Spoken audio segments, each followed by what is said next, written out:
I put a documentary on my community tab you might want to check out.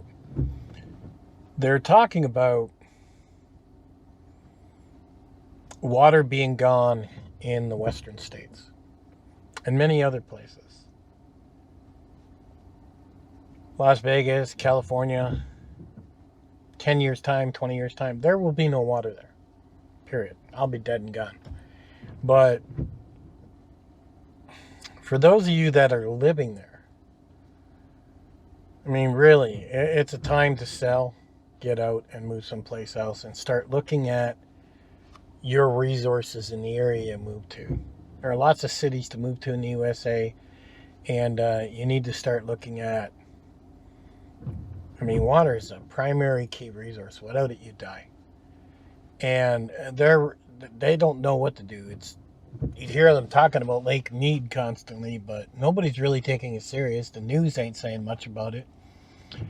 Biden's new environmental thing, the biggest change, that's all I keep hearing.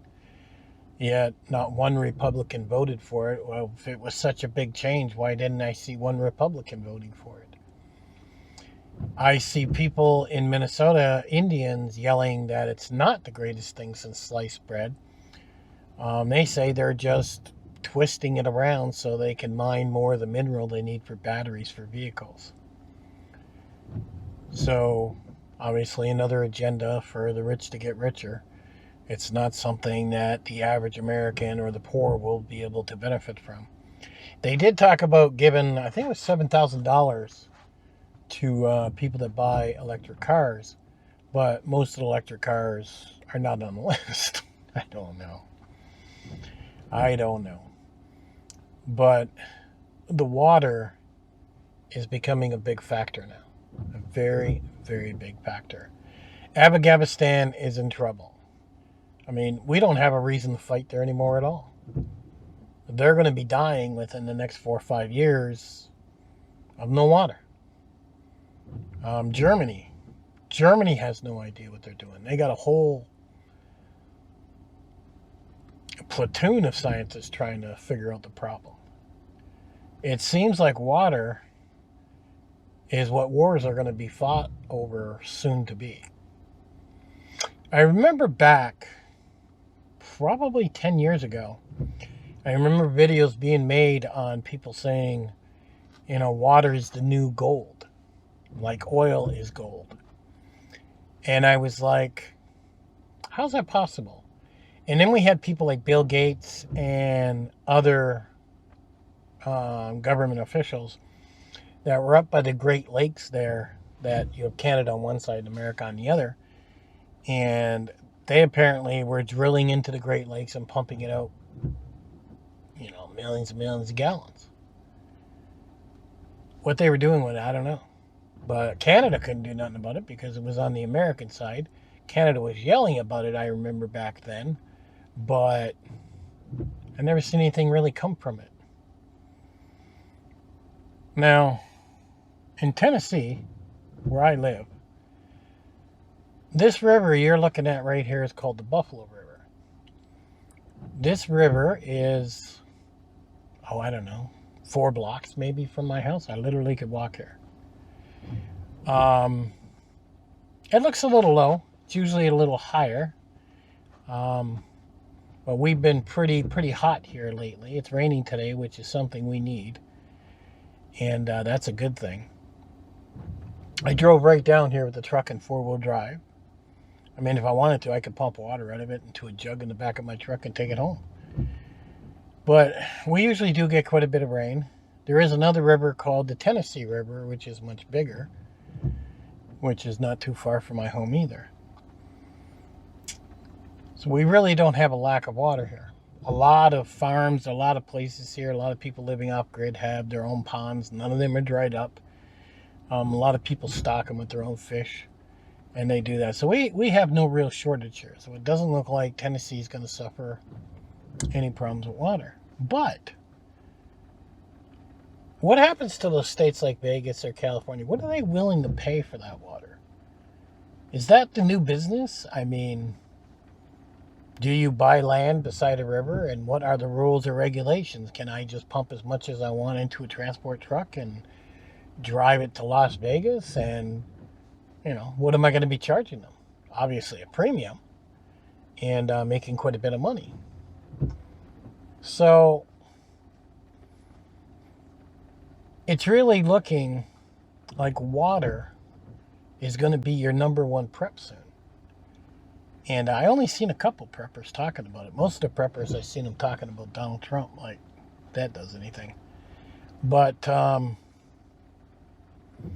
it seems like your first thing you're going to have to do as a prepper is you're going to have to evaluate your situation, not move to deserts, not move to places where water is limited, and really think about, where you're actually going to live.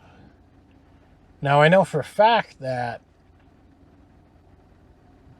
they're forcing people in Vegas to change their green grass to stone gardens and everything else. They're limited when they can use water. They're literally going to get down to the point in Vegas and California where they can only use water for drinking or taking a shower in limited time. They're not going to have a very nice time coming soon, which is weird because California is like, the electronic hub. They use a lot of water in these servers to cool everything down. You'd think they wouldn't build them in California if you're going to use a lot of water. You'd think you'd be building these places where there's a lot of water. But the stupidity is just unbelievable. If you truly are a serious prepper, I urge you to start looking at the water situation in the western United States. And I urge you to take a look at desert conditions and everything else. This ain't changing. This is going to get worse. And everybody, sooner or later, they're going to have to leave California or Vegas. I mean, I'm sure they're already doing it, but sooner or later it's going to be done in droves. And then the real estate's going to drop the market out, and then their houses ain't going to be worth nothing. So then it's going to make it very difficult to move. So now you're going to have a bunch of people migrating that could have left with a bunch of money in their pocket to give themselves a new start, but now they can't do that. But if you really want more information, check my community tab.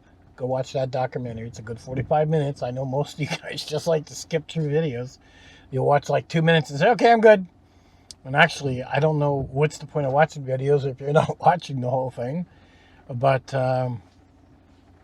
like I said, if you're living in California, Vegas, or any of these western states, it's not going to get better. They have no idea how to fix it. No idea at all. So they don't know what they're doing. Maybe that's why Biden's going all green with these so-called cars, even though mining the stuff for the batteries is hurting the environment someplace else. Maybe they're just robbing from Peter and giving to Paul. Let's mine the chemicals we need over here. Okay, if that wrecks it a little bit, but we get everybody back to driving green, solar cars, well, then maybe that'll help the environment and the water will come back. Maybe that's part of the plan. I don't know. But I do know solar cars are not the key. I mean, they destroy the environment just as much as fossil fuels do when I do the research. It's kind of ridiculous what people believe is really going to happen with these solar cars. And they don't even have enough on the grid to charge these cars. It doesn't exist. So I have no idea what it's almost like they put the cart ahead of the horse. It's almost like, okay, let's go invent all these solar cars and electric cars, but we don't have enough electricity to charge them all. That really doesn't make a lot of sense to me. But the documentary was quite interesting. If you truly are a prepper and you really want to know what's going on, if you live in the West Coast, I'm telling you, get out of there. Start looking at other places that has lots of water and move there now, get yourself established instead of losing your house and losing the money on your house and having to migrate at a later date and then towns closing up and not letting you. You have the freedom to do it now. You need water. You're a human being. If you run a homestead, you need water for your animals. I mean, water is the number one resource that everybody needs. And if they're having issues with water in your area, then get out. I watered my peach tree this year because we got so hot. Like 15 minutes a day, every day, and I got really nice peaches. And I didn't even think about it. I just threw the hose down, turned the tap on, and I did it. My water bill, and that's with sewer, usually runs about $100 a month. But because I did that, it jumped to over $225. And I was like, wow. Now I have those plastic totes. I'm sure you've seen them in my videos. I'm actually looking into next year in the spring filling them up with rainwater. I'm going to start catching rainwater and fill them up. I got like 4 of them. And I'm going to cap them off, and I'm simply going to use them to water my fruit trees. And that's all there is to it. Push comes to shove, I may hook up a second pipe to my wash machine because that is gray water and it's completely legal in Tennessee. I may want to run a pipe up the side of my house over to the fruit trees and flip a switch and just drain the gray water directly into my fruit trees and water them that way, so I'm not using any water from the city. But I'm seriously looking into that, is what I'm doing. Because at least that way, instead of just doing a load of laundry, I'm still getting some use out of that water. And my water bill would be back to $100, and the fruit trees are happy with drinking. So if you're planning on planting fruit trees, you might want to give that some consideration too.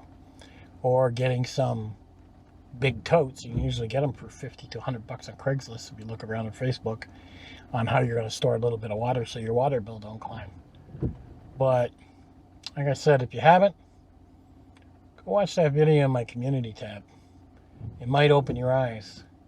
But one thing's for sure, the news is more concerned about Donald Trump than whether or not you're going to be able to get a glass of water.